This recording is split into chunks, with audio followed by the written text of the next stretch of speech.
Muy buenas tardes. Son las 12 del día y por eso es que eh, quisiéramos decirles que nos da un enorme gusto recibirles en esta mesa redonda organizada a la limón por la Fundación Miguel Alemán y por el periódico El Universal, aquí en la Biblioteca Mexicana de la Fundación, a nombre del presidente de la Fundación, licenciado Miguel Alemán Velasco, y de su familia. Les damos la más cordial bienvenida y le paso el micrófono a Ernesto Velázquez para que a nombre del Universal haga lo propio. Muy buenas tardes tengan todos ustedes. Le agradezco muchísimo la hospitalidad al doctor Alejandro Carrillo y a la Fundación Miguel Alemán, y desde luego la alianza que mantenemos desde el Universal para realizar este tipo de foros. En esta ocasión, este espléndido foro. Saludamos desde luego muchísimo al doctor Pedro Laclet, al doctor Pepe Iturriaga, al doctor Carlos Viesca y al queridísimo doctor José Narro. A nombre del Universal, muchísimas gracias por su presencia y muchísimas gracias por ver este foro que a su vez está siendo transmitido por los periódicos aliados en red, el Grupo PAR, una serie de periódicos de la República que se suman a la transmisión que está haciendo el Universal a través de sus redes sociales.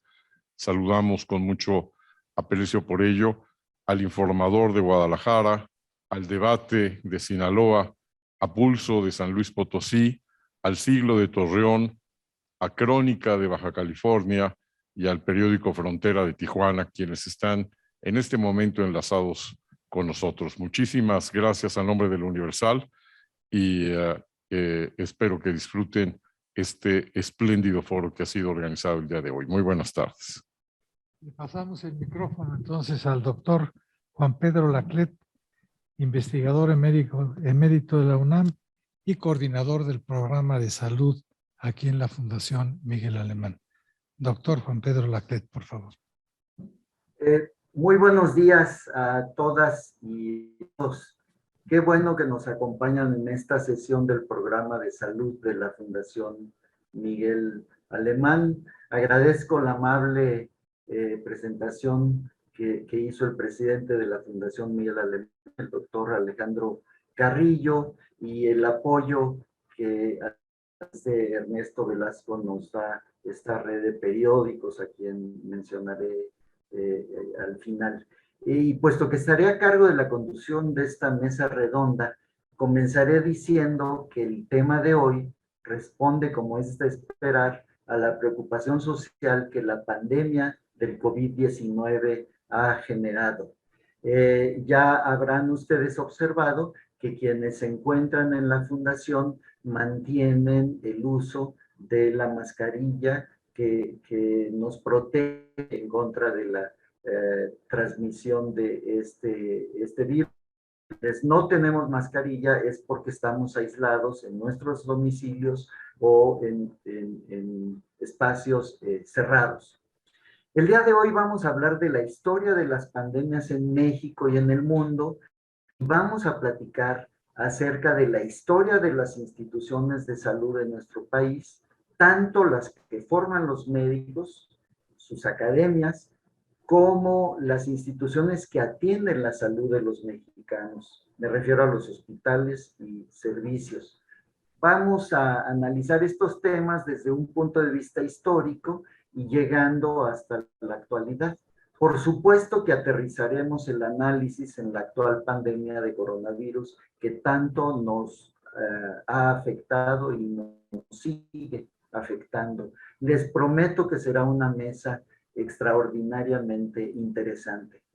Para hablar de estos temas participa un espléndido grupo de expertos, los doctores José Iturriaga, Carlos Viesca y José Narro. En su momento daré una breve semblanza de cada uno de ellos, pero antes de entrar al tema, permítame decirles que esta mesa redonda ha sido organizada por el Programa de Salud de la Fundación Miguel Alemán que se estableció desde 1984, con el compromiso de contribuir al desarrollo de un mejor sistema de salud en nuestro país. El programa realiza 3 acciones fundamentales. La primera consiste en otorgar un premio anual a los científicos que trabajan en temas relacionados a la salud de los mexicanos y que sean no mayores de 40 años. Les menciono algunos ejemplos de académicos que han recibido el premio Miguel Alemán. Juan Ramón de la Fuente, Patricio Joseph, Jaime Sepúlveda, Roberto Tapia Conier, Mauricio Hernández y más recientemente Marta Espinosa, Cintia Villarreal, Óscar Arias Carrión. Así que después de 36 años de operación, es claro que este premio identifica tempranamente a quienes posteriormente se convierten en líderes nacionales en ciencias de la salud. A propósito, en fecha próxima llevaremos a cabo la entrega del Premio Miguel Alemán 2021. La segunda acción del programa de salud es otorgar una cátedra anual a destacados académicos y académicas, casi todos extranjeros, e invitarlos a conferencias magistrales en diversas instituciones nacionales. Se trata de promover la vinculación internacional de la ciencia médica mexicana. Entre los investigadores reconocidos con la cátedra podemos mencionar a Carlton Gatusek, premio Nobel, a Norman Sartorius, que entonces era director de salud mental de la Organización Mundial de la Salud, a Ricardo Miledi, distinguido profesor de la Universidad de California en los Estados Unidos, a Magdalena Ugarte de la Universidad Autónoma de Madrid en España, a Ramón Latorre de la Universidad de Valparaíso en Chile, a Peter Hotez de Baylor College of Medicine de Texas en los Estados Unidos, o a Vanderlei de Souza de la Universidad Federal de Río de Janeiro en Brasil. Y finalmente, la acción que realiza el programa de salud es la de otorgar estímulos económicos a investigadores consolidados en diversas áreas de las ciencias médicas y biomédicas. Baste mencionar que desde el inicio del programa de estímulos se han apoyado más de 300 proyectos de investigación en instituciones y hospitales en todo el país. Todas estas acciones se han realizado con la invaluable coparticipación de varias instituciones, entre las que se encuentran la Universidad Nacional Autónoma de México, el Centro de Investigación y Estudios Avanzados del Instituto Politécnico Nacional, así como la Secretaría de Salud Federal y de la Secretaría de Salud de la Ciudad de México. De esta forma, la familia Alemán, el patronato de la fundación, continúan la obra en atención a la salud de los y las mexicanas. No quiero tomar más tiempo para tener oportunidad de escuchar a nuestros distinguidos invitados. Sin embargo, antes de darles la palabra, quiero reiterar nuestro agradecimiento muy especial a la Alianza del Universal con periódicos de toda la República, integrantes del grupo PAR, periódicos asociados en red. Esta red de periódicos nos apoya para transmitir, como se había mencionado anteriormente, la mesa redonda sobre la historia de las pandemias y los servicios de salud en México en forma simultánea a muchas regiones del país. Gracias al Universal, al Debate de Sinaloa, al Siglo de Durango, al Siglo de Torreón, al Informador de Guadalajara, al Imparcial de Sonora, al Diario Frontera de Tijuana, a la Crónica de Baja California y al Pulso de San Luis Potosí. Gracias a todos estos medios que ayudan para que este coloquio llegue a rincones remotos de nuestro querido México. Comenzaremos pues con la participación de José Iturriaga, quien es doctor en Historia. Obtuvo en 1988 el Premio Internacional Malcolm Lowry y en el 2008 el Premio José Valadez por sus investigaciones acerca de textos descritos por viajeros extranjeros acerca de México. En el año 2003 recibió en Italia el Premio internacional Slow Food por sus trabajos relativos a la gastronomía mexicana, que todos sabemos que es un tema que merece muchísima atención. El doctor Iturriaga es autor de 68 libros, todos sobre temas mexicanos. Entre ellos, 44 tratan sobre el tema de visitantes forasteros en nuestro país. Vale la pena destacar su anecdotario de viajeros extranjeros en México, publicado en 7 volúmenes, 4 de ellos publicados por el Fondo de Cultura Económica y 3 por la Secretaría de Cultura. El día de hoy, José nos platicará acerca de su último libro, apenas salido de la imprenta, podríamos decir recién salido del horno, que se refiere a la historia de las pandemias en México desde la época precolombina hasta la actualidad. Adelante, doctor Iturriaga. Muchas gracias. En el 2019, ningún habitante del planeta había vivido en su vida una pandemia, porque la última había sido más de un siglo antes, la influenza de 1918.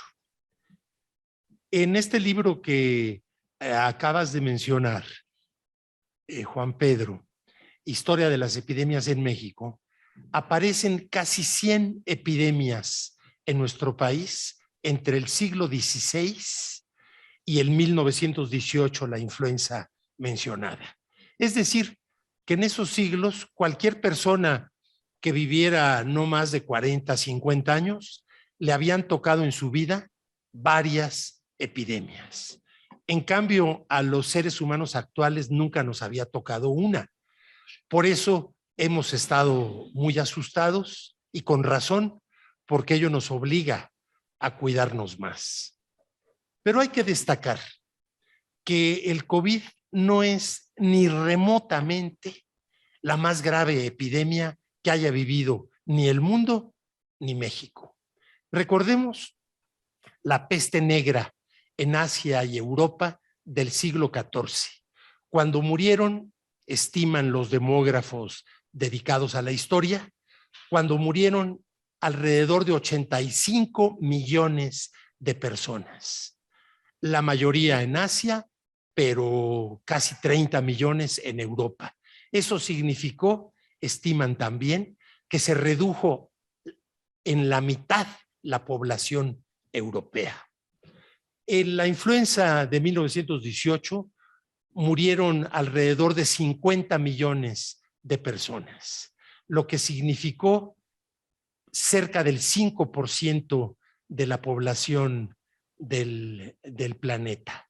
Aquella peste negra significó a su vez más del 10% de mortandad en Asia y en Europa. ¿Y cómo es el caso del COVID?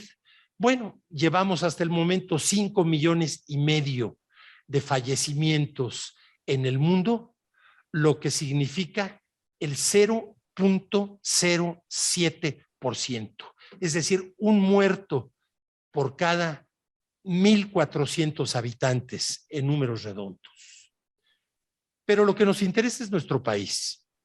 Entonces demos este dato. La influenza de 1918 en México mató alrededor de 500,000 de personas, cuando éramos 15 millones de mexicanos. Es decir, mató la influenza un poco más del 3% de los habitantes de nuestro país.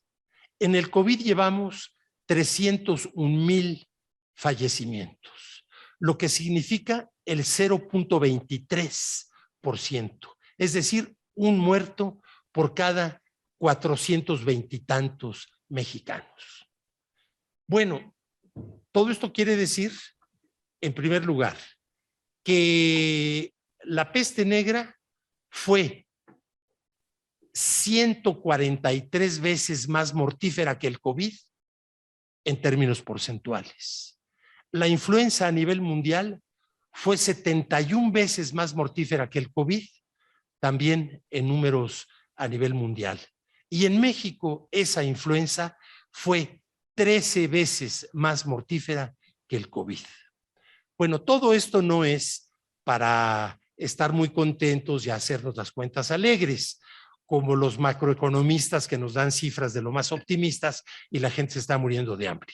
No, lo que tengo muy claro es que para las personas que ha habido un fallecimiento en su hogar, ese es el 100% de su tragedia. Entonces, no estoy minimizando el dolor ni el problema, sino tratando de ubicar en números, que creo que nos ayuda mucho, el tamaño del problema que estamos viviendo. ¿Y a qué se debe que el COVID haya sido muchísimo menos mortífero que epidemias del pasado? Pues en primer lugar, a los avances de la ciencia médica. Y antes de la vacuna ya era muy claro que el COVID era mucho menos mortífero. ¿Por qué? ¿Cuáles avances antes de la vacuna? Pues la prevención, simplemente la higiene, el indispensable cubrebocas, la sana distancia, todo eso en epidemias de siglos pasados no se tenía presente. No se había inventado el microscopio, no se sabía la existencia de microbios, pues evidentemente que los cuidados eran muy diferentes. Entonces, en esta primera ronda, lo que quiero destacar es que aunque no tiene comparación el COVID con otras epidemias históricas mucho más graves, en todo caso es una enfermedad mortal en la que no debemos de bajar para nada la guardia. Y hay personas, los antivacunas, que en realidad tienen todo el derecho a decidir si se vacunan o no, pero no tienen ningún derecho a ponernos en riesgo a los demás. Que no se vacunen, pero se encierren.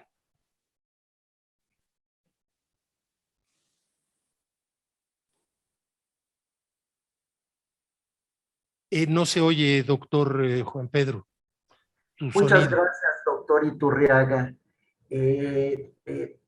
Yo, permítanme que insista en la lectura del libro que acaba de publicar, porque tiene información extraordinaria desde la época precolombina hasta nuestros días. La verdad sorprende su meticulosidad en la búsqueda de información confiable sobre épocas que son poco conocidas en la historia de la medicina, como es el periodo antes de la llegada de la conquista española. A continuación, vamos a darle el micrófono al doctor Carlos Viesca, quien es médico graduado en la Facultad de Medicina de la UNAM, con especialidad en cirugía, así como en historia de la filosofía de la medicina, al lado del doctor Francisco Fernández del Castillo. Realizó su doctorado en historia de la ciencia, graduándose con una tesis de la medicina novohispana, así que también es un experto en ese periodo. El doctor Viesca es profesor titular del más alto nivel en la Facultad de Medicina de la UNAM y ha sido jefe de departamento de Historia y Filosofía de la Medicina de la misma facultad, en donde ha impartido la cátedra de Historia y Filosofía de la Medicina durante 49 años. Es coordinador y profesor de posgrado en Humanidades en Salud, que incluye la maestría y el doctorado en bioética y en historia de las ciencias de la salud. Es autor, coautor o coordinador de 50 libros. Asimismo, ha publicado más de 100 capítulos en libro y cerca de 200 artículos de investigación y divulgación. Actualmente es presidente de la Sociedad Internacional de Historia de la Medicina, International Society for the History of Medicine, y presidente honorario de la Academia Panamericana de Historia de la Medicina. Adelante, doctor Viesca. Muchas gracias, Juan Pedro Laclet. Primero quiero agradecer muy cumplidamente a la Fundación Miguel Alemán, al doctor Alejandro Carrillo, a nuestro querido amigo Ernesto Velázquez por parte del Universal, y a ti, Juan Pedro, el haberme invitado a participar aquí con ustedes en esta mesa yo pienso tan útil, tan importante y para nosotros tan emotiva, de estar tocando un tema que afecta terriblemente a todos los mexicanos, pero además haciendo aquí con un grupo de amigos, pero todos investigadores muy serios y gentes pensantes y preocupadas por qué está pasando ahora y cuál es la dimensión real de esta epidemia. En cierto sentido, lo que ya nos dijo hace un momento Pepe Iturriaga, el impacto de una mortalidad muy amplia, no comparable a las anteriores si pensamos en proporciones en cuanto a la población del mundo, pero igual de comparable a las anteriores en términos del impacto que ha hecho en la sociedad y en la vida social, en términos de hacer conscientes de la mortalidad. Un detalle interesantísimo, que es anecdótico, pero que nos platica esto, es de donde sale el término de decir salud cuando alguien estornuda, que viene justamente de la peste negra de 1348, que es una forma neumónica de peste bubónica, y que un estornudo implicaba el principio de toda esta tormenta que la hemos vivido también en el COVID. Ahora decimos tormenta de citoquinas y hablamos de aspectos de biología molecular, etcétera, pero al fin de cuentas es un colapso brutal cardiorrespiratorio y la gente se muere. Entonces, el decir salud cuando estornudas es ojalá y no entres a esta dinámica que te lleve al cementerio directamente. Es el impacto social. Ahora, hemos tenido epidemias muy serias. Seguramente Pepe Iturriaga nos va a decir algunas cosas más al rato. Partiendo de la 1520-21, la epidemia de viruela, en donde vimos justamente una cosa curiosa. Por ser limpios, muchos de los mexicanos se murieron. Una enfermedad desconocida, como en cierto sentido es desconocida el COVID-19 en una forma directamente estricta, ¿verdad? Son novedades en términos de patología, en cierto sentido, virus diferente. No quiere decir que no existiera antes, pero que no había tomado estas dimensiones, con manifestaciones patológicas diferentes, y toma por sorpresa a muchos humanos. En ese momento en la viruela empiezan a aparecer ronchas y los mexicanos se bañan en ríos y contagian a los que se bañan en los ríos que no tenían ronchas todavía. Son situaciones que son interesantes, ¿verdad? ¿Cómo se transmite la enfermedad? Es la primera pregunta. Y entonces vamos teniendo respuestas.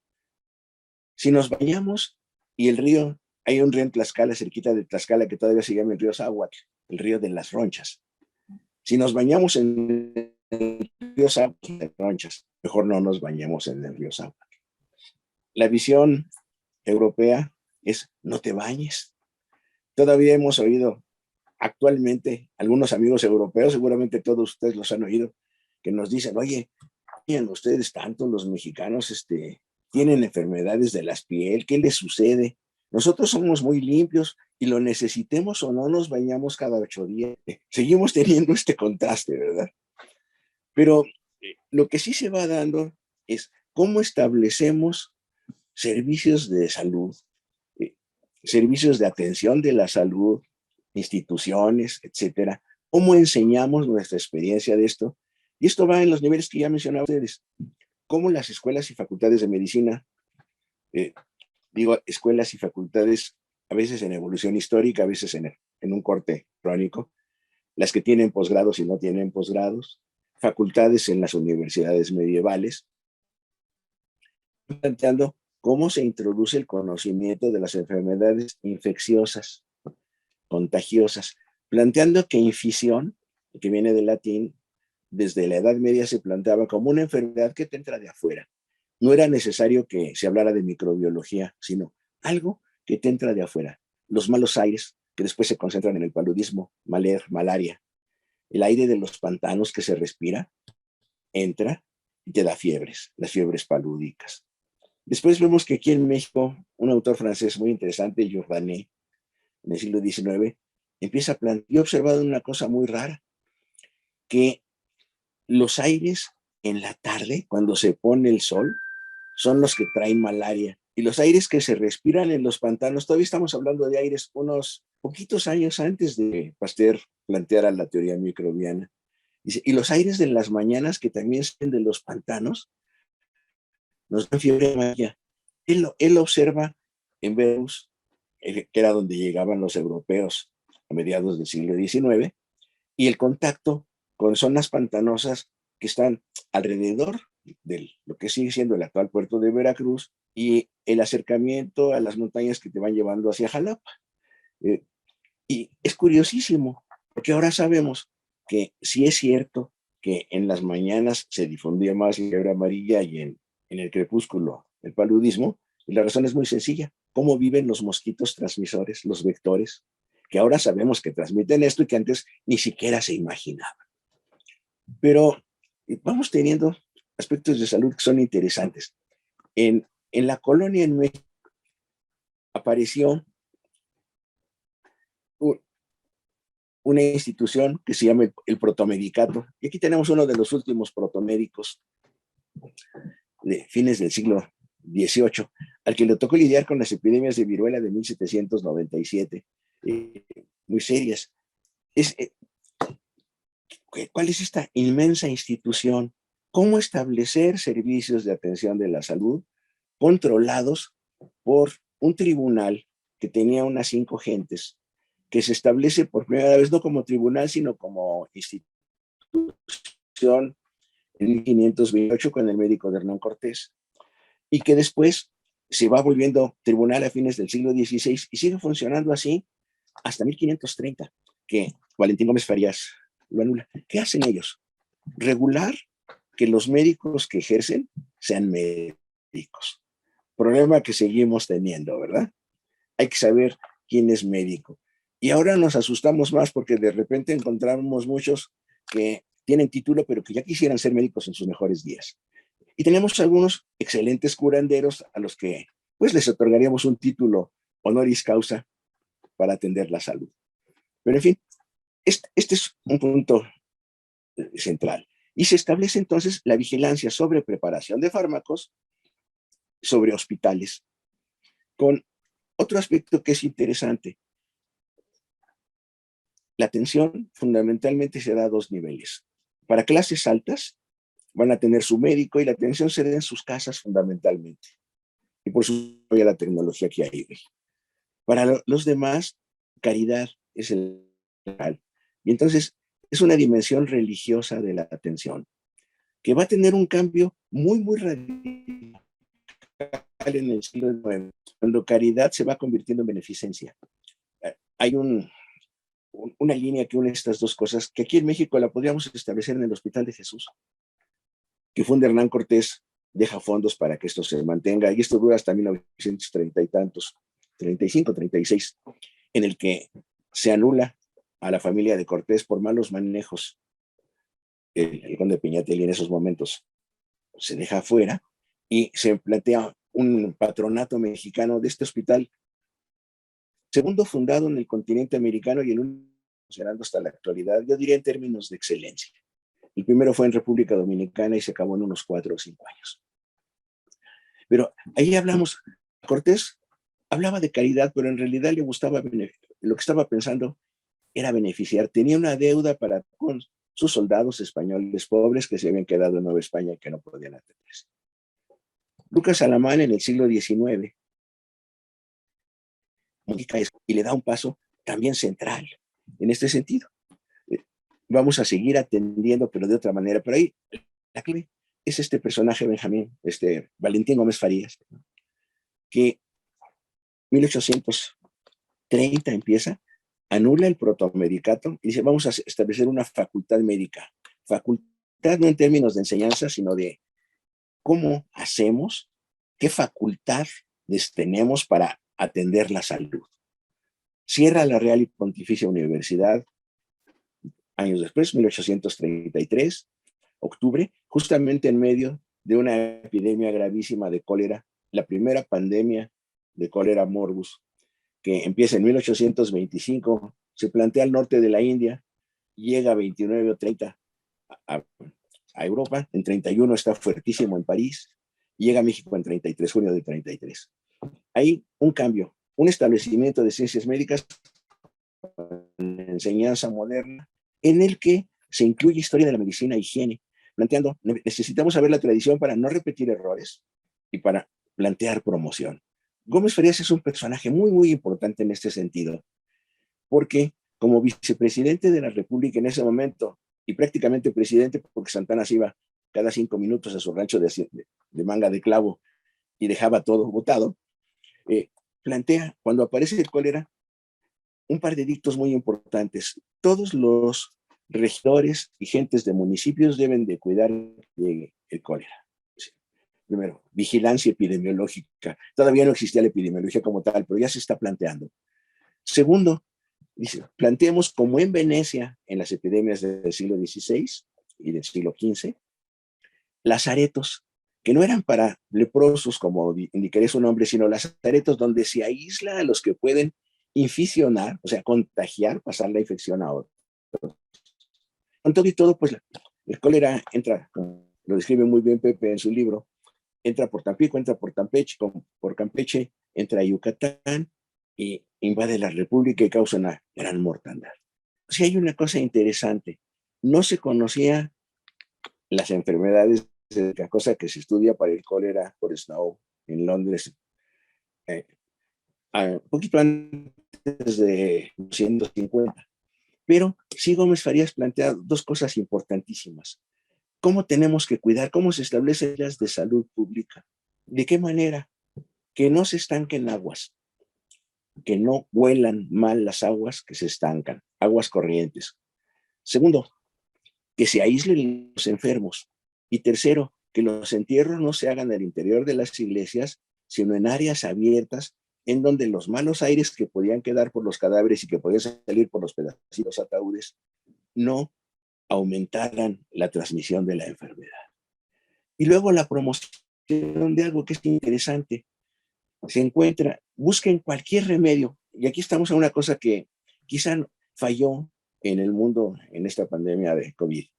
No tenemos un medicamento específico, entonces mejor no hagamos nada. Vamos a esperarnos a que haya medicamento específico. No tenemos medicamento específico, entonces usemos todo lo que tenemos a ver si encontramos algo.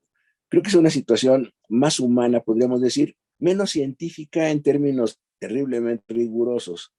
Pero yo diría, no apostar a cientificismo cuando podemos usar situaciones científicamente razonables en lo que tenemos, lo que buscamos, medicaciones específicas y adecuadas. ¿Qué sucede en los años 833-34 en México? Que se encuentra que la raíz del guaco, una planta del género de las aristoloquias, es un anticolérico. Y se sabe por estudios farmacológicos hasta la actualidad que sí tiene estos antibióticos para el entonces vibrión colérico, para el germen productor del cólera. Entonces tenemos un punto importantísimo.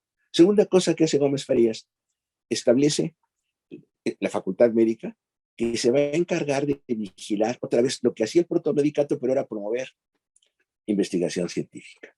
Y para no abusar del tiempo, una etapa más en este sentido la vamos a tener a principios del siglo XIX con don Eduardo Liceaga, el encargado del Consejo Superior de Salubridad en tiempos del Porfiriato, amigo y médico de Porfirio Díaz y médico de su familia, etcétera, pero que él establece algo que es importantísimo.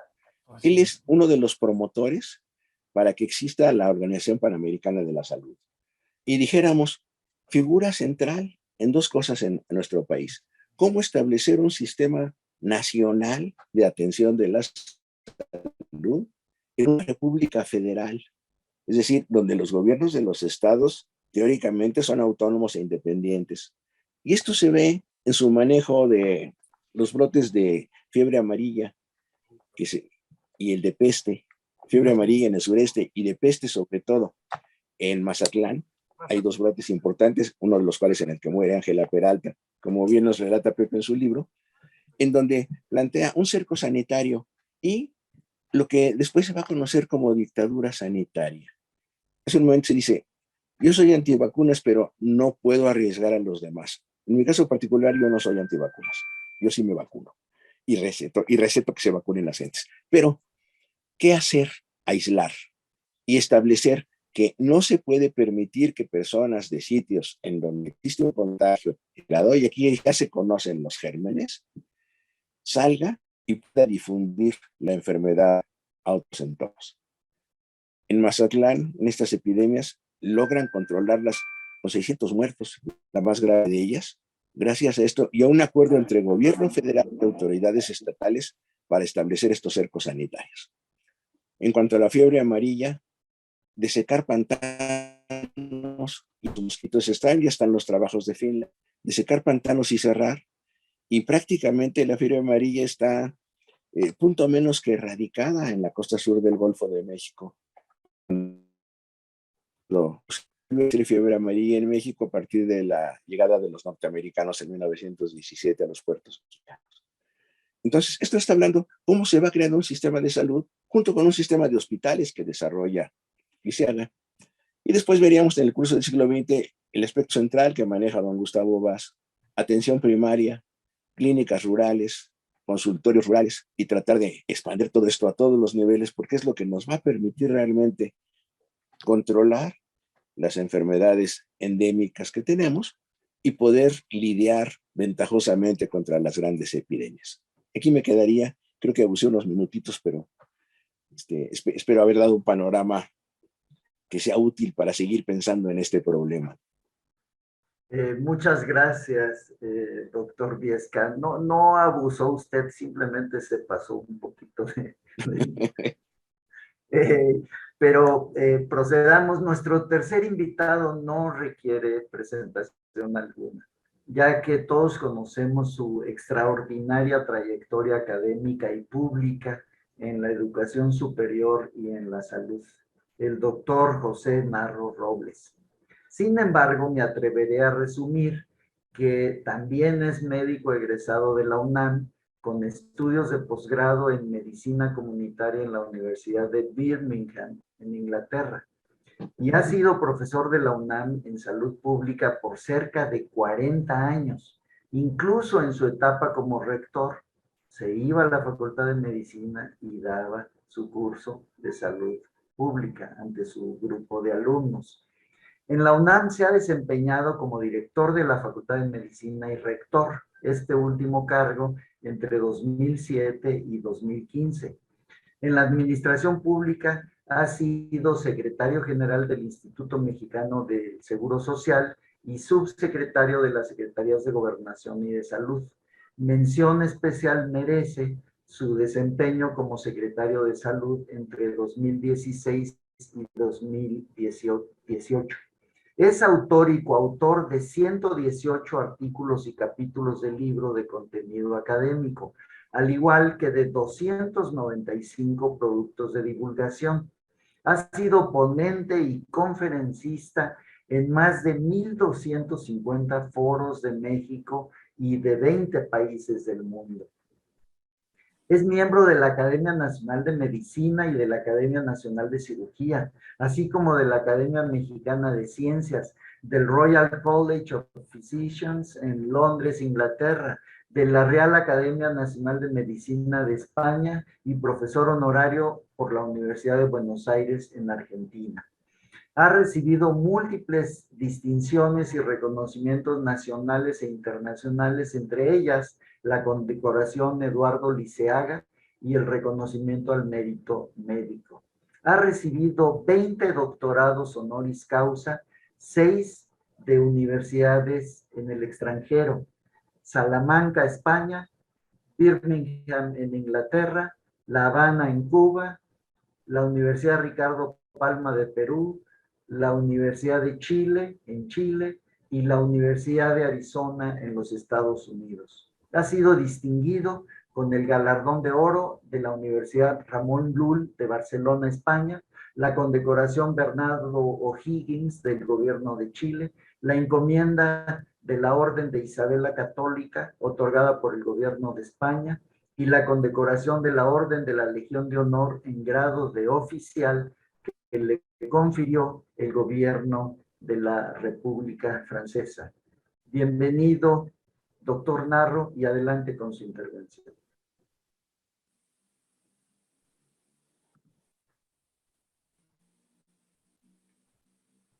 Por favor, active su micrófono.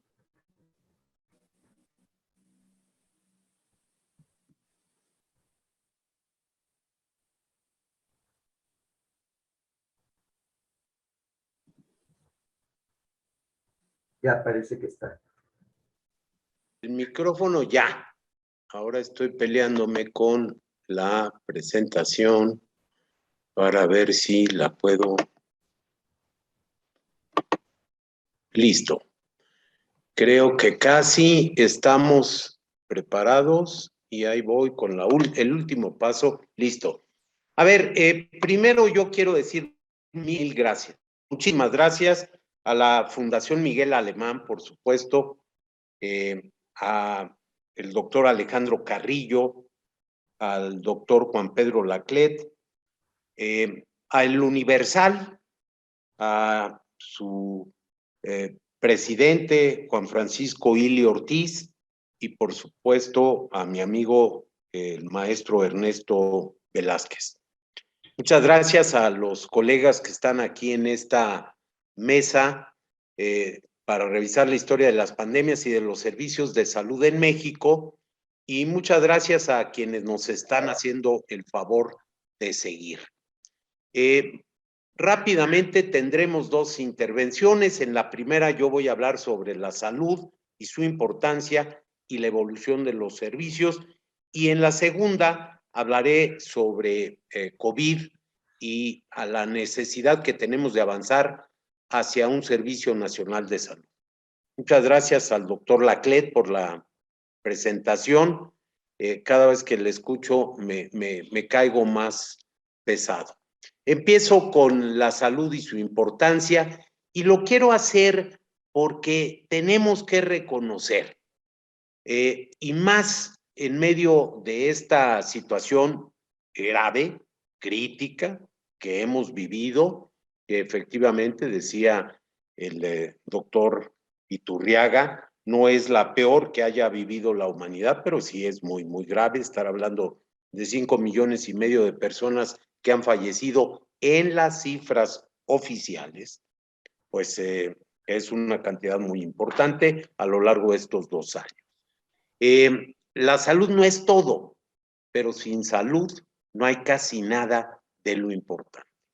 Es un gran igualador junto con la educación, los dos mejores igualadores sociales y sin duda es un elemento que le permite al individuo y a la colectividad desarrollarse. Es un asunto de todos, no es un asunto, no es un tema de las autoridades o de los profesionales. Es un asunto de todos y cada uno de nosotros y la salud, digo yo, como muchos otros, empieza en casa. Y empieza en casa porque está muy relacionada con lo que hacemos y lo que dejamos de hacer, con lo que comemos, bebemos, con nuestros hábitos y estilos de vida. Y hay una doble dimensión, la dimensión individual, personal y la dimensión social, poblacional o colectiva. La salud tiene que ver con muchísimos elementos, tiene que ver con, por supuesto, la educación, con la vivienda, con las condiciones del ambiente, con el empleo, con el ingreso, etcétera, etcétera.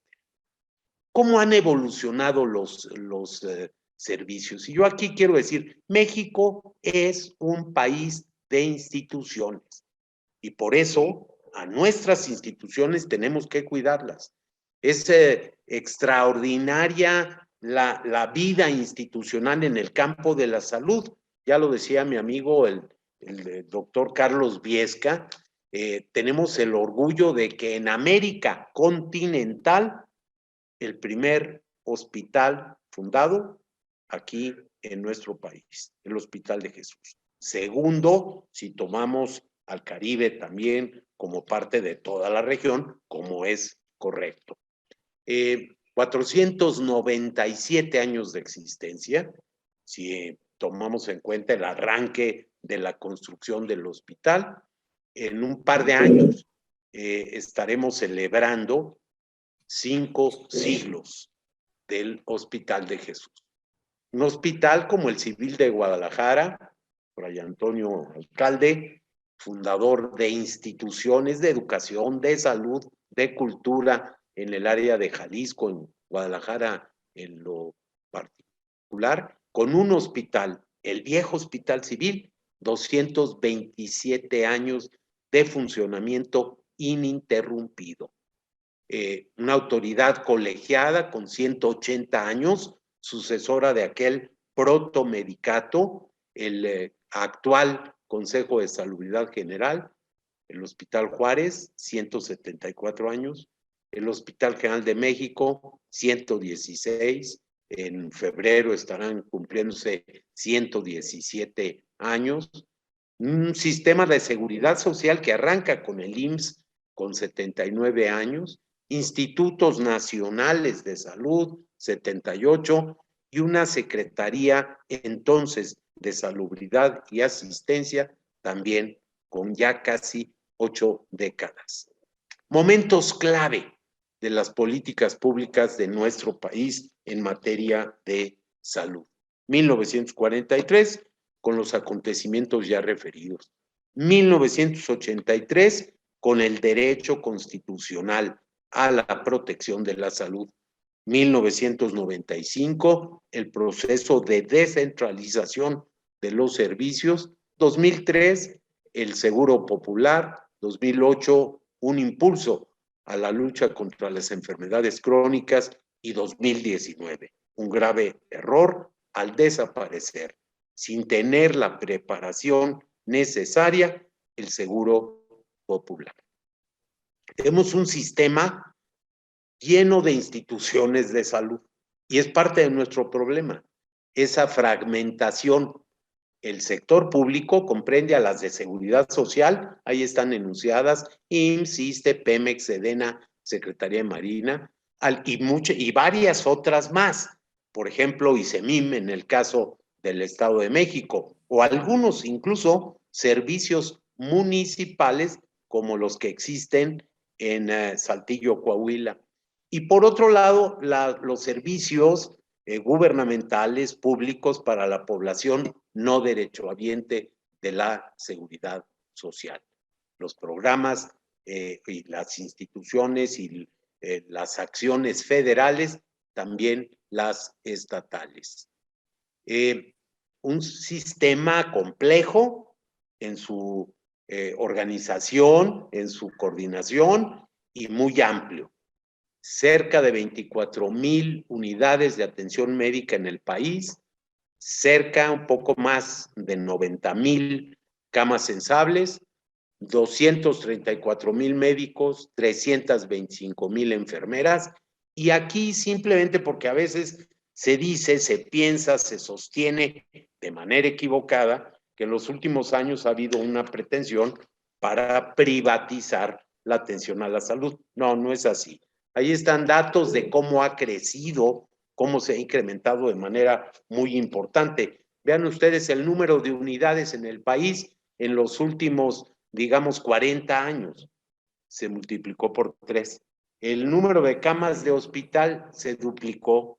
El número de médicos y de enfermeras creció 4 veces. Y cuando uno hace la disección para los servicios para población no derechohabiente de la seguridad social y para los que sí lo son, lo que más se ha incrementado son los servicios, los recursos, la infraestructura y los recursos humanos para la población no derechohabiente de la seguridad social. Tenemos por esa diversidad de instituciones problemas, en algunos sitios duplicaciones y en otros falta de cobertura. Y a eso hay que agregarle que tenemos, como en muchas partes del mundo, una énfasis en el enfoque curativo y un gasto que no es necesariamente el mejor dirigido. ¿Cómo podría yo caracterizar al sistema de salud en la actualidad? Por la cobertura parcial, con duplicaciones y carencias, por el financiamiento mixto, público-privado, por la gestión administrativa dependiente de la condición laboral y centralizado, y eso no es conveniente, por la tipología de los servicios, con énfasis en los servicios personales y curativos, de calidad heterogénea, con una organización poco articulada y de libre demanda, y con una distribución de recursos inequitativo y parcial. Hasta ahí dejo esta presentación para demostrarle a Carlos Viesca que sí se puede hacer en 10 minutos una presentación. Muchas gracias por su atención. Gracias, doctor Narro. Le agradezco su extraordinaria explicación y su precisión para concluir su discurso. Hemos tenido la oportunidad de escuchar a los tres panelistas que nos han dado un esquema general. Yo les rogaría que en su segunda intervención procuren aterrizar su reflexión en la situación de la pandemia actual y también procuren, por favor, correlacionar su discurso con el de los demás miembros de la mesa redonda. Si les parece, seguiríamos el mismo orden de las intervenciones. Para el doctor José Iturriaga. Adelante, Pepe. Muchas gracias, con gusto. Históricamente, en México y en el mundo, ante la impotencia de los pueblos frente a las epidemias, han buscado ayuda en la magia en pueblos más primitivos, en la religión, pueblos menos primitivos, y desde luego finalmente en la ciencia. Es muy interesante el caso de la religión porque es un doble papel. Un papel de ayuda cuando el pueblo, en el caso del pueblo mexicano, pues implora a la Virgen de Guadalupe, a Jesús o a los santos de su preferencia, implora ayuda. Pero el doble papel es que también el clero normalmente enfoca las epidemias como un castigo divino. Entonces, la religión es, por un lado, castigo, pero por otro lado, se busca ayuda en la propia religión o en los santos, vírgenes y dioses que implica. En el siglo XVI hubo una epidemia, la peor del siglo, en 1576. Probablemente fue una mezcla de dos enfermedades. Es muy difícil en siglos pasados identificar con certeza, salvo algunos casos, de qué enfermedad se trató. Pero eso no importa ahora. Lo importante es que murieron alrededor de 2 millones de personas. 1576, de acuerdo con un censo que el virrey Martín Enríquez mandó levantar. Bueno, lo que quiero destacar es que un fraile historiador muy connotado de esa época, escribió algunas décadas después, explicaba cómo esa epidemia terrible sucedió como un castigo divino por los pecados de las personas. No me sorprende en lo más mínimo que esa explicación se haya dado en esos siglos, XVI, XVII, bueno, hasta el siglo XVIII, todo el virreinato, esa era la explicación habitual, un castigo de Dios. Sí me sorprendió mucho que en marzo del 2020, un señor obispo mexicano, en su homilía dominical en la catedral sede de su diócesis, hizo lo mismo y dijo en su sermón, pues que el COVID era un castigo por la homosexualidad, el aborto, etcétera, etcétera. Bueno, eso sí es sorprendente, desde luego, porque incluso hoy en día, bueno, hay corrientes de la Iglesia Católica muy avanzadas. Entonces sorprende esa posición. Pero a donde voy es que de alguna forma es una politización de un problema de salud pública. Y esto lo vemos no solo en cuanto a la religión, sino directamente en cuanto a política misma. Mencionaba Carlos Viesca a Valentín Gómez Farías. Ciertamente en el año de 1833, que se le conoció en el siglo XIX como el año del cólera, porque se sufrió esa epidemia que asoló a toda la República Mexicana, Valentín Gómez Farías, que era vicepresidente, pero estuvo encargado del despacho de la presidencia, emitió una serie de leyes que son el prolegómeno o el antecedente de las leyes de reforma, que 30 y pico años después, 20 y tantos años después, llevaría a cabo el presidente Juárez. Bueno, lo cierto es que la prensa criticaba al presidente en funciones, Gómez Farías, precisamente con ese sentido religioso, diciendo que el cólera era un castigo por la falta de respeto a la religión y a los sacerdotes que implicaban la legislación avanzada que había tratado de llevar a cabo Gómez Farías. Esto nos lleva a reflexionar que en cualquier país del mundo los gobiernos están siempre entre la espada y la pared. Por supuesto, también es el caso de México a nivel presidencial, a nivel estatal, a nivel municipal. ¿Por qué? Porque las medidas sanitarias que hay que tomar frente a una epidemia son medidas que entre más rigurosas son más efectivas, pero también entre más rigurosas provocan más coraje en la gente. ¿Por qué? Porque se paraliza la economía.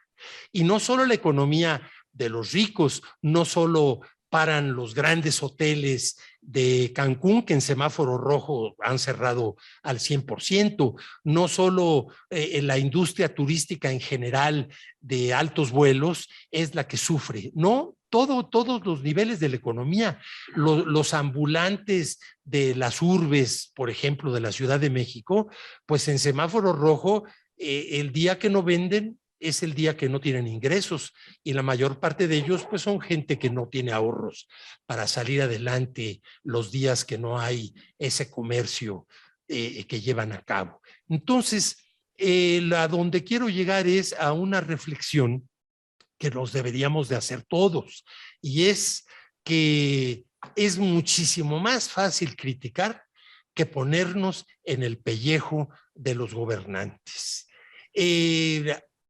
Yo creo que la solución de esta epidemia, lo dicen los médicos, no yo, pues es lo que se está haciendo en algunos países, como en Francia, como en Alemania, como en Nueva York también se ha implantado, de exigir un certificado de vacunación para que la gente pueda entrar a restaurantes, a cines, a lugares públicos, a museos.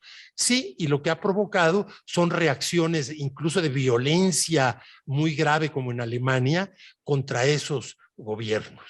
Entonces, es mucho más difícil tomar el punto medio en esas decisiones que he llamado entre la espada y la pared.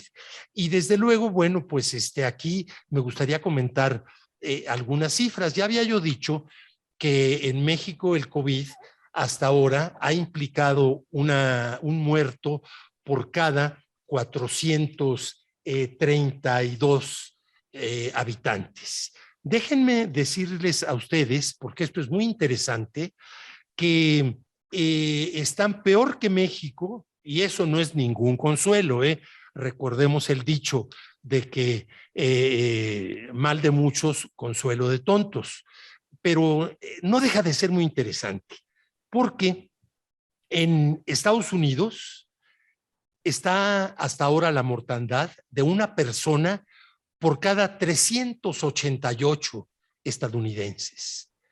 Nuestra mortandad es menor, una por cada 432. Italia está en un nivel muy similar al mexicano, una mortandad de 1 por cada 426 italianos. Y así podrían revisarse muchas cifras. Están en una situación peor que México en estos términos de una persona por cada cuantos habitantes. Italia, ya lo dije, Colombia, Argentina, Brasil, Perú. Y es interesante mencionar que la India el segundo país más poblado del mundo, casi alcanza ya en número de habitantes a China.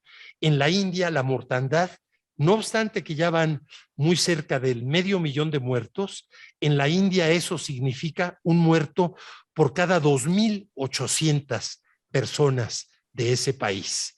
Y el caso notabilísimo es el de China, porque China, con una población de 1,412 millones de habitantes, solo reporta 5,000 muertos, es decir, una mortandad de 1 por cada 280,000 chinos. Esto fue lo que hizo que el presidente Trump, independientemente de que está chiflado, dijera pues que había una guerra bacteriológica y que los chinos habían generado el virus del COVID para mandarlo a Estados Unidos, lo cual ya quedó desechado por los científicos estadounidenses. ¿Qué habrá pasado en China? Bueno, la palabra la tienen ustedes los médicos. Yo creo que como el virus tuvo origen precisamente en ese país, pues hay cierta inmunidad de origen, precisamente por lo mismo, como la viruela de 1520 en México, que mató sobre todo indígenas y casi no murió ningún español, pues porque ellos eran quienes traían la enfermedad, pero también una inmunidad ya de tiempo atrás. Por cierto que esa viruela mató al emperador Cuitláhuac, el penúltimo emperador azteca. Muchas gracias. Gracias, José. Tu intervención me hace reflexionar en dos temas que quiero ponerle sobre la mesa a los siguientes ponentes. Primero, las cifras. ¿Qué tan confiables son las cifras que tenemos de esta epidemia, sobre todo en nuestro país? Y segundo, quizá no es un castigo divino, pero quizá sí hemos afectado mucho al medio ambiente, hemos destruido a muchos medios y bichos que antes vivían en ciertos ecosistemas, ahora brincan, ¿no? Tal pareciera que el coronavirus causante de esta pandemia tiene que ver con el consumo de animales silvestres en China, ¿no? Adelante, por favor, Carlos. Gracias, Juan Pedro. Bueno, de esto que tú planteas, parece evidente que hay un subregistro. De hecho, cuando tenemos 100 y tantos mil fallecidos más en México, de acuerdo a los datos que sacaron de exploración de actas de registros civiles. Y en un momento determinado, ya hace varios meses, ya no se siguió explorando esto. Entonces, sabemos que hay más muertos de los reportados, posiblemente mucho más. Algunos dicen el doble, otros dicen veces más. Habría que... Eso es algo que tener en cuenta, ¿no? La otra cuestión que es muy importante es cómo establecer, y aquí voy a lo que decía el doctor Nora hace un momento, instituciones. Somos país de instituciones y esperamos mucho de las instituciones, pero al mismo tiempo hay algo que ha quedado muy guardado, que se llama la educación. Educación para la salud es un punto central. Y ya se mencionaba, empieza en casa, medicina doméstica, la medicina de las abuelitas. Yo, de repente ahora con el COVID-19, yo digo un poco en burla, si todos nos hubiéramos tomado el buen tequila con cuarto de sal y cuarto de limón que recetaba mi abuelita para los resfriados, posiblemente el COVID hubiera tenido un 70% menos de incidencia. Si pensamos en que ya no es lo que decía mi abuelita, sino en que qué podremos ver los médicos, un tequilazo de ese tamaño y luego envolverse y a sudar, que era el complemento de la receta, te cambia completamente. Primero, la posibilidad de que se hagan depósitos intersticiales entre las células. Y segundo, pues la concentración de sal, limón, etcétera, también da pHs altos y da aspectos de desequilibrios hidroelectrolíticos entre células que no permiten que el virus entre. O sea, sí hay una razón. A lo mejor una política basada con las abuelitas podría ser bueno. Y también podríamos traer a colación lo que se ha dicho en sorna, en broma, en muchas situaciones. ¿Cuál sería el aspecto, llamáramos, mágico de el control del COVID. El aspecto mágico del control del COVID es que nuestras autoridades en salud, nosotros los médicos, la población en general, nos hiciéramos responsables de nuestras acciones.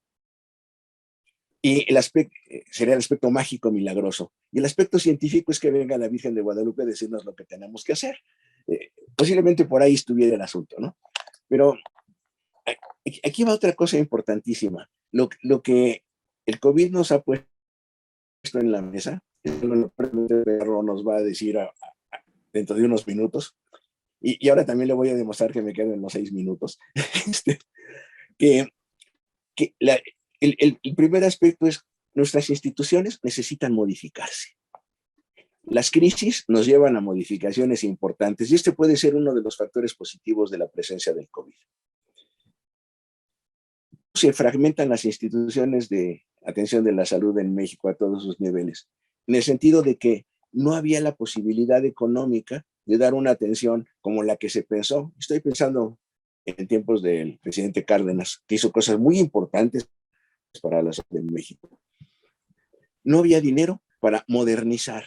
Y es el mismo problema que seguimos viviendo. Los costos de la atención de la salud con la tecnología, con la implementación de nuevas cosas, son mucho más caros que en todos los siglos anteriores. Entonces, no alcanza el dinero para dar atención de lo que ahora llamaríamos nivel de hospitales de alta especialidad. Cuando no queremos entender que estos hospitales deben de llegar menos del 10% de los problemas de atención de la salud y que el inmenso porcentaje se puede resolver con atención primaria prácticamente a nivel comunitario y me voy a decir muchísimo a nivel doméstico, a partir de educación para la salud. Entonces, este es un punto central.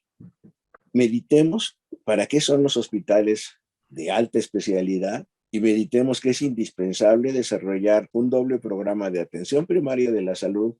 Yo ahí me atrevería a decir una herejía científica. Utilicemos otra vez muchos de los recursos tradicionales de atención de la salud previa, y aquí me coloco como científico, previa validación científica de lo que se utiliza, pero con esto tendríamos muchas ventajas. Y segundo, factores muy duros para incidir en la educación para la salud, en términos de hábitos, en términos de alimentación, en términos de inclusive incentivos de vida sana, sana que es agradable, vida saludable, no vida restrictiva, que es otro punto importante. Yo soy sano porque no como nada, no bebo nada, no hago nada y me encierro en mi ataúd desde que nací. Nadie lo quiere hacer. Preferimos hacer algunas cosas. Algún querido amigo ya fallecido decía, yo siempre pienso cuando le doy un beso en la mejilla a una amiga, que me voy a contagiar y si vale la pena el riesgo. Podríamos pensarlo. ¿Qué riesgos valen la pena y cómo valoramos riesgos jugables, razonables y cómo nos cuidamos correctamente? Entonces, importante, yo pienso históricamente, crisis como estas nos hacen recapacitar y nos hacen pensar en cómo proyectamos al futuro las experiencias que la historia nos ha enseñado. Gracias, Carlos. Esta es una reflexión muy interesante. La experiencia actual nos va a inducir como individuos y como país a introducir cambios en nuestra forma de vida, cambiar algunos comportamientos individuales para mejorar nuestra salud o desde el punto de vista de país, la experiencia nos llevará a algunas modificaciones en la toma de decisiones. Yo nada más les pongo sobre la mesa una que siempre me ha preocupado mucho. México hace 35 años era casi autosuficiente en la producción de vacunas que administraba su población y perdimos esa capacidad de producción de vacunas. ¿Esta experiencia nos inducirá a un cambio en esta dirección? Doctor Narro, adelante.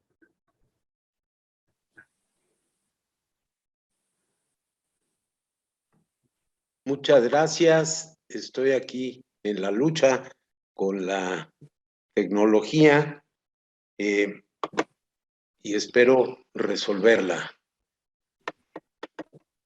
Ahí está. A ver, unos cuantos datos sobre el tema de COVID. porque creo que es realmente muy útil, importante ver algunos de los números. Ya lo decía aquí el apreciado doctor Iturriaga, y creo que conviene sí puntualizar algunas cosas.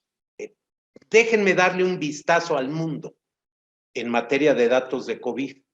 También ya se comentó, son cerca de 330 millones de contagios, 5,5 millones de defunciones, y la magia de la ciencia, lo maravilloso de la ciencia, más de 9,600 millones de dosis de vacunas y aproximadamente 3,400 millones de personas en el mundo, poco más de la mitad de la población mundial, con el esquema completo, 50,7. Datos hasta el 16 de enero. Un mundo absolutamente desigual y con una condición interesante. Aquí están los 10 países con las economías más fuertes del mundo. Falta Corea del Sur, no encontré los datos, por eso Rusia, que es la número 11, subió. Pero vean el porcentaje de población que tiene vacunación esquema completo. Entonces, China es el que tiene en estas 10 economías grandes el mayor porcentaje, 87%. Pero países como la India no llega a la mitad. Rusia no llega a la mitad. Estados Unidos, solo 2 de cada 3 estadounidenses. 5 países con más vacunación y con menos vacunación.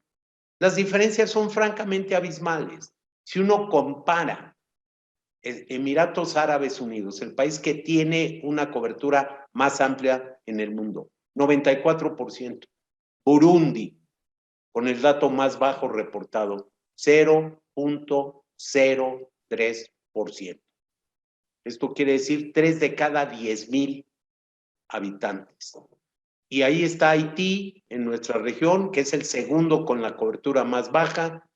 Y por el otro lado, Brunei, Portugal, Chile, con casi 89% de vacunación, y Malta, un mundo desigual que se comporta de la misma manera en salud, en educación, en vacunación. Esta me la dio la querida Alicia Bárcena ayer. La irregularidad en nuestro continente. Chile a la cabeza, y pues ustedes pueden ver hasta el fondo Haití y una buena cantidad de países caribeños. En México, cifras oficiales: 4,3 millones de contagios, 300,000, un poco más, 301,000 defunciones, 150 millones de dosis de vacunas aplicadas, dosis completas para 72 millones de personas, el porcentaje en la población total, 57%. Los resultados. A ver, y aquí es la diferencia con el enfoque que le dio el doctor, el apreciado y respetado doctor Iturriaga. Son datos oficiales. 655,000 muertes en exceso entre 2020 y 2021. 655,000. Varias son COVID, no todas son COVID, porque el decir ni vayan a los hospitales fue una muy mala idea y un pésimo consejo para la población. Y la verdad es que no sabemos. ¿Son 4 millones de contagios o lo multiplicamos por 8 como nos recomendó el subsecretario? Entonces son 32 millones. O lo multiplicamos por 30 como él dijo, y entonces son más de 115 millones de contagios. Una letalidad muy elevada. México no debería tener esa letalidad, solo nos superan en letalidad Yemen y Perú, Y pues el panorama terrible fue la segunda causa de muerte en 2020, la primera causa de muerte entre los hombres y en todos los grupos de edad que maneja INEGI, en todas las divisiones por edad, estuvo dentro de las 10 primeras causas de muerte. Más de 4,000 fallecimientos entre trabajadores de la salud, una de las peores condiciones de evaluación internacional, muchas áreas descuidadas, una enorme responsabilidad no asumida. ¿Y qué hacer? Y lo que hay que hacer es seguirnos cuidando. El uso del cubrebocas, el distanciamiento, la higiene, la ventilación de espacios cerrados, la disminución de la movilidad y el tratar de ser absolutamente responsable para no contagiarnos, pero también para no contagiar a los demás, vacunarnos. Termino con esto. Es tiempo de que México resuelva muchos de los problemas, no de ahora, de mucho tiempo. Obesidad, sobrepeso y enfermedades no transmisibles. El tema de la vacunación en los menores. La doble carga de la enfermedad, enfermedades crónicas y enfermedades transmisibles que en muchos sitios del medio rural se está presentando. Muerte materna que está incrementándose. El problema de salud mental, adicciones, el terrible y penoso episodio del embarazo en niñas. Habría que erradicar el embarazo en niñas de 14, 13, 12, 11, 10 años. No es admisible. La atención geriátrica, la falta de cobertura que se ha incrementado en los últimos 3 años, la calidad heterogénea de los servicios, el tema de abasto y distribución de insumos, asuntos de regulación sanitaria que tenemos que cuidar, la propia distribución de los insumos médicos y regresarle al Consejo de Salubridad General la tarea, la responsabilidad que tiene. Es una institución de 180 años. Es heredera, como dijo Carlos, de aquel Consejo Superior de Salubridad establecido formalmente en 1841. Tenemos un sistema de salud con problemas, con una insuficiencia presupuestal crónica, pero que la verdad da un servicio extraordinario. ¿Qué hacer? Tenemos que reformar el sistema. Tenemos que crear, estoy convencido, un servicio nacional único, público, de cobertura universal, descentralizado y por supuesto que privilegie, lo decía el doctor Viesca, la atención primaria y la hospitalización general, escalonado, con hospitales de especialidades regionalizados, con investigación, planeación en la formación de los recursos humanos y con innovación para tratar de desarrollar una mayor autonomía, una mayor capacidad, una mayor independencia y sin lugar a dudas, y es inescapable, incrementar sustancialmente la inversión pública en salud.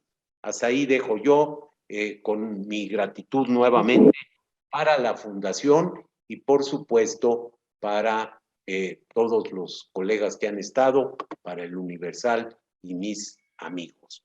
Muchas gracias.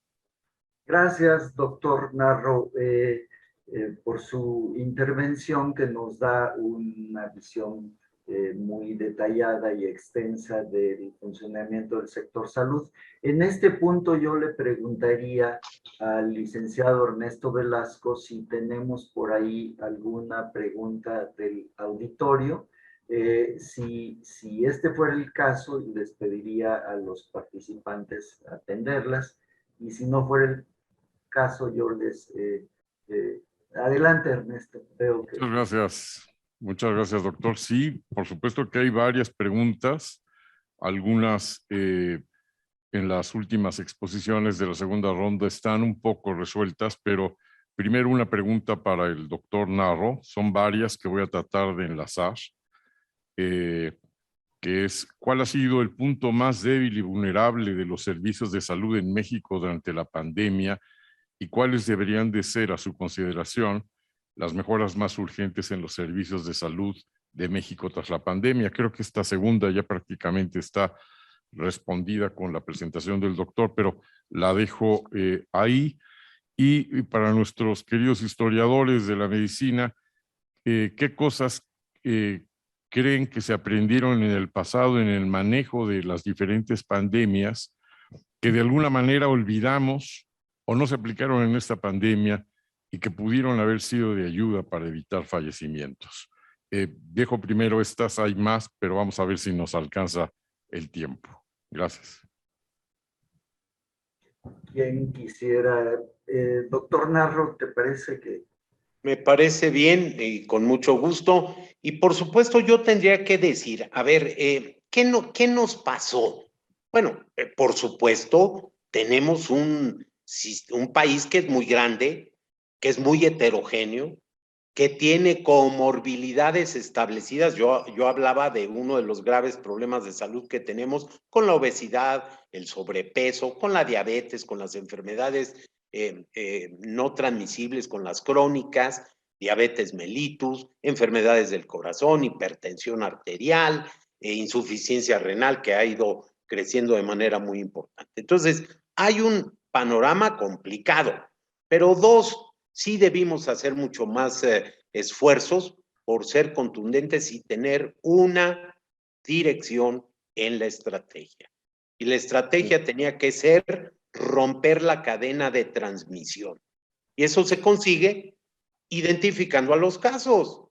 Dijo el director de la OMS, pruebas, pruebas y más pruebas. Lo dijo en inglés, no lo dijo así. Dijo test, test, test. Se necesitaban. Somos uno de los países que menos pruebas hizo y hace. Segundo, había medidas preventivas que ya en abril había indicios y en mayo el doctor Molina, Mario Molina, nuestro premio Nobel de Química, lamentablemente fallecido el año pasado, lo decía ya con mucha fuerza. Todavía no estaba publicado su estudio, el uso del cubrebocas. Y tercero, hubiéramos requerido una preparación más fuerte con protocolos para el personal médico. Por eso están 4,000 fallecimientos, muchos más de 4,000 entre los trabajadores de la salud, enfermeras, médicos, personal de apoyo a la atención, brotes que tuvimos en un buen número de hospitales. No estábamos preparados, esa es la realidad. Y por último, el tema del mensaje.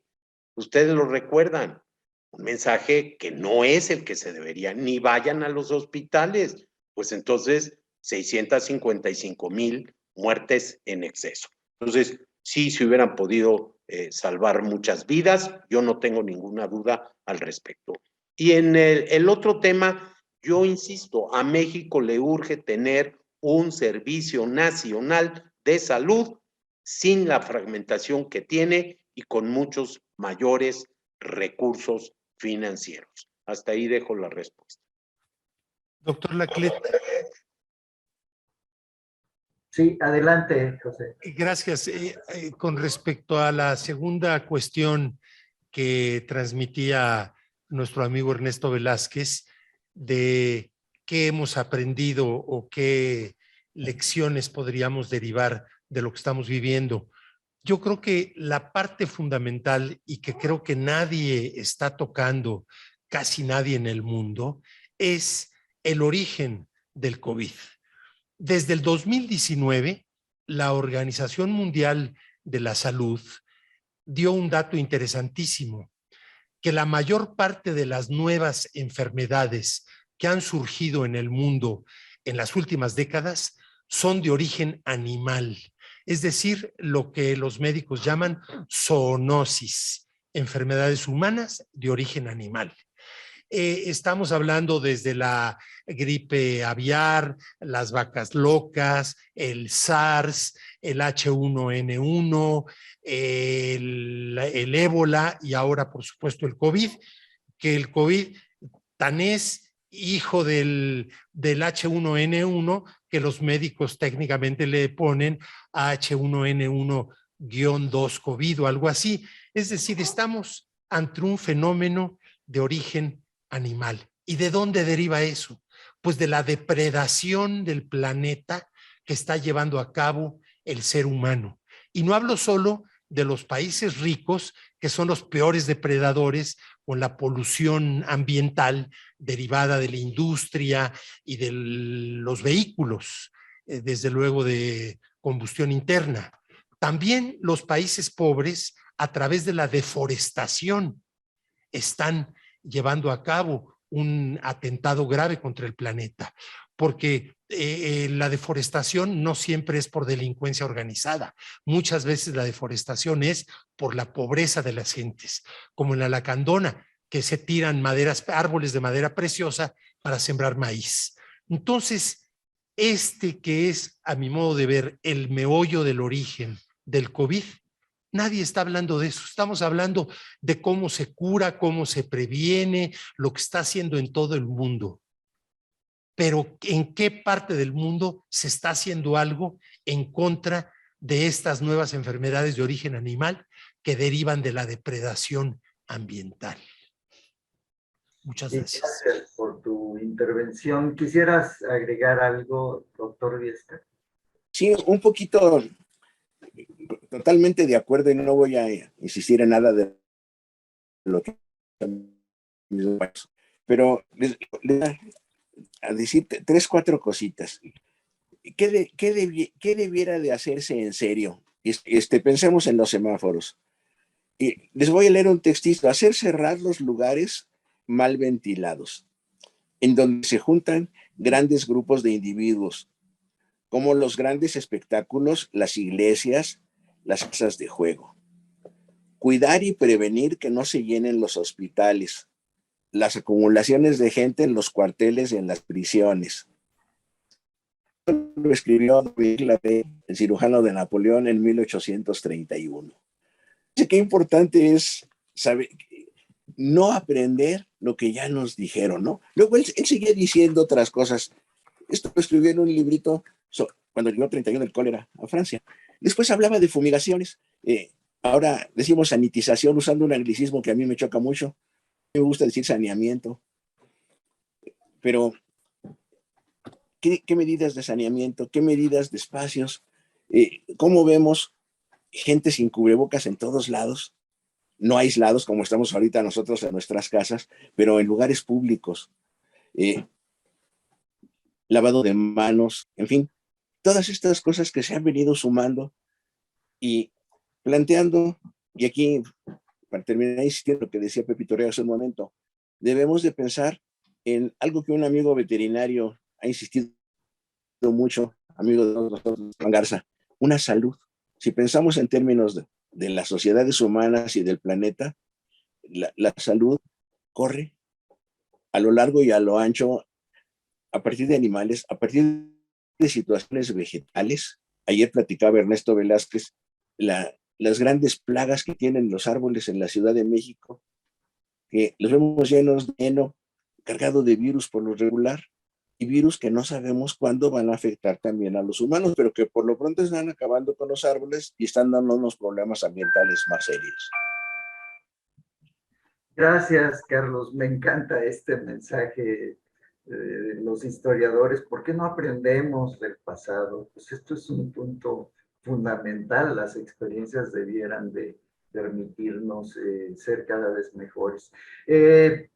Estamos acercándonos a 1:30 de transmisión. Yo les solicitaría una reflexión final de un par de minutos a cada uno de los ponentes. Adelante, doctor Iturriaga.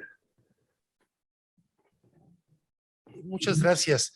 De alguna forma lo que mencioné en esta última intervención es para mí la reflexión más importante, el que así como el COVID nos agarró de sorpresa a los 8,000 millones de habitantes que tiene el planeta, pues no sabemos qué nos depara en los próximos años si no hay una medida a nivel universal que frene precisamente la depredación del planeta. Cuando la fauna silvestre se ve atacada, aunque sea involuntariamente, por el crecimiento de las urbes, por la contaminación, pues esa fauna silvestre empieza a buscar nuevos hábitats. Y así fue como sucedió el caso del SARS, que se presume que fueron mamíferos silvestres que contaminaron o contagiaron a mamíferos domésticos y luego de ahí a la persona a través de mutación de los virus respectivos. Entonces creo yo que ya es el momento de empezar a hablar del futuro. ¿Qué vamos a hacer frente a la posibilidad de nuevos COVIDs? Probablemente estos murciélagos de China fueron precisamente expulsados de alguna forma de su hábitat por el crecimiento industrial extraordinario de ese país.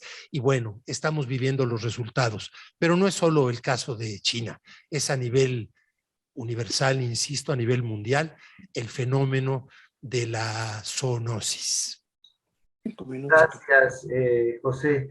Acaba de fallecer Edward Wilson, uno de los grandes pensadores, uno de los grandes naturalistas, biólogos del siglo pasado, y él en una reflexión mencionaba que las generaciones futuras nos van a reclamar muchas cosas. Destrucción, contaminación, destrucción del medio ambiente, pero algo que no nos van a perdonar es la desaparición de las especies, la pérdida de biodiversidad que estamos ocasionando en nuestro planeta, porque eso no tiene recuperación. Adelante, doctor Viesca.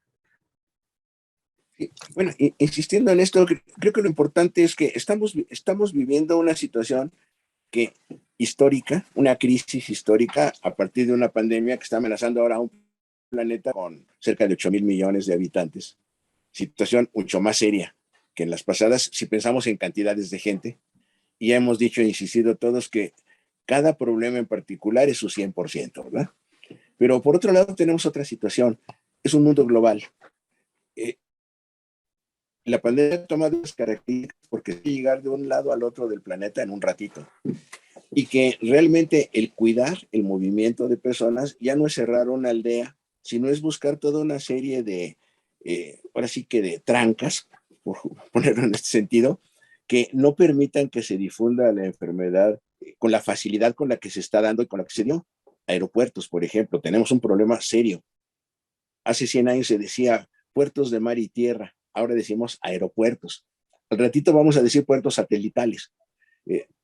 Cuidar la difusión es un problema muy serio, pero fundamentalmente hacer conciencia de que todos y cada uno de nosotros tenemos algo que hacer para que las cosas no sucedan como están sucediendo, con la gravedad que está sucediendo, y plantearnos que en todos los niveles va responsabilidad ética, política, por supuesto, establecer políticas adecuadas para que no se den estos problemas, qué se cierra, qué se abre.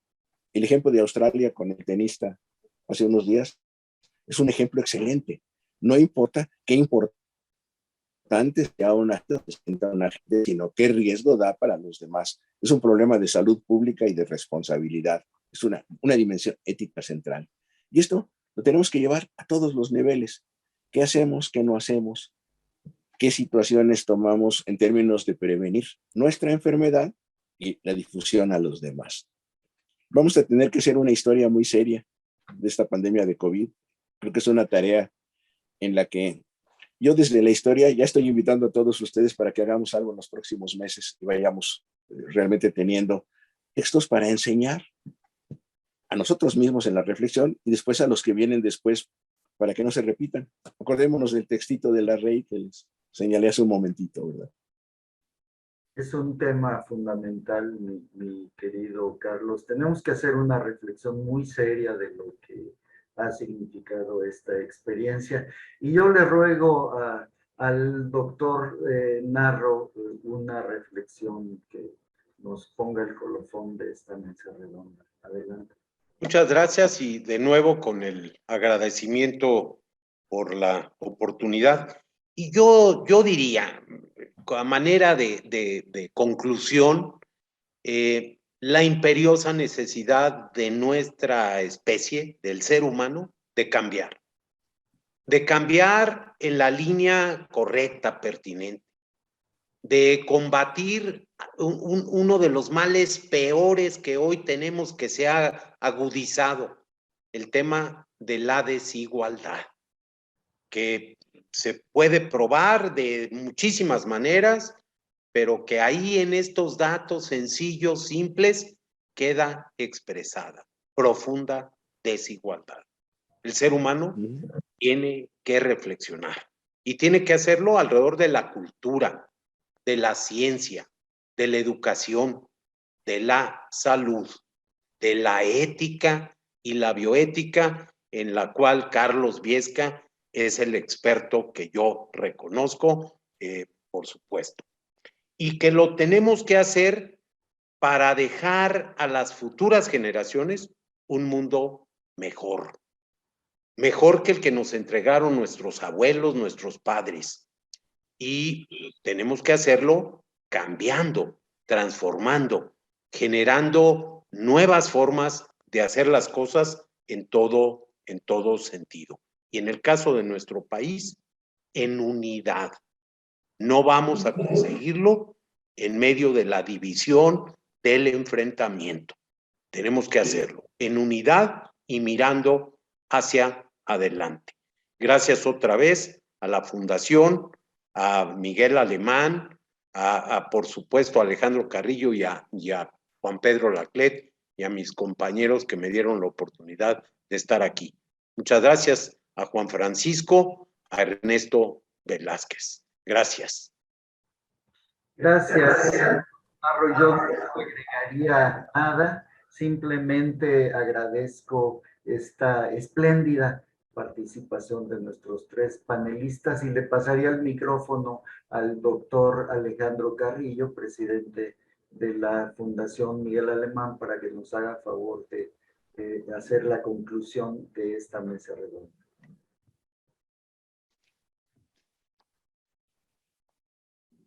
Pues nada más para agradecer la generosa participación de el doctor Juan Pedro Laclet en su calidad de moderador de esta estupendísima mesa redonda, en su doble calidad de investigador emérito de la UNAM y de coordinador del programa de salud de la Fundación, la participación de mi querido amigo de muchos años, el doctor José Iturriaga, y del doctor Carlos Viesca, y de mi admirado y respetado siempre doctor José Narro Robles, que como rector de la universidad nos dejó grandes enseñanzas que seguimos recibiendo cuando lo invitamos a participar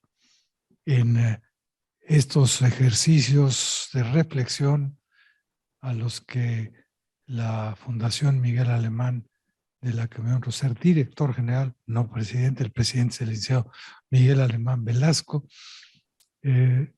porque esta fue la idea con la cual esta y muchas otras fundaciones y asociaciones de la sociedad civil se establecieron para contribuir cada una en la medida de sus posibilidades en el análisis y, si posible, solución de los problemas en que, como aquí bien se ha dicho, son responsabilidad de todos nosotros. Gracias a Ernesto Velázquez y a Luz Helena Cabrera por su participación y pronto habremos de subir a las plataformas tecnológicas que ya han sido anunciadas la grabación de esta estupenda mesa redonda para que la puedan seguir disfrutando quienes no tuvieran oportunidad de hacerlo en esta ocasión.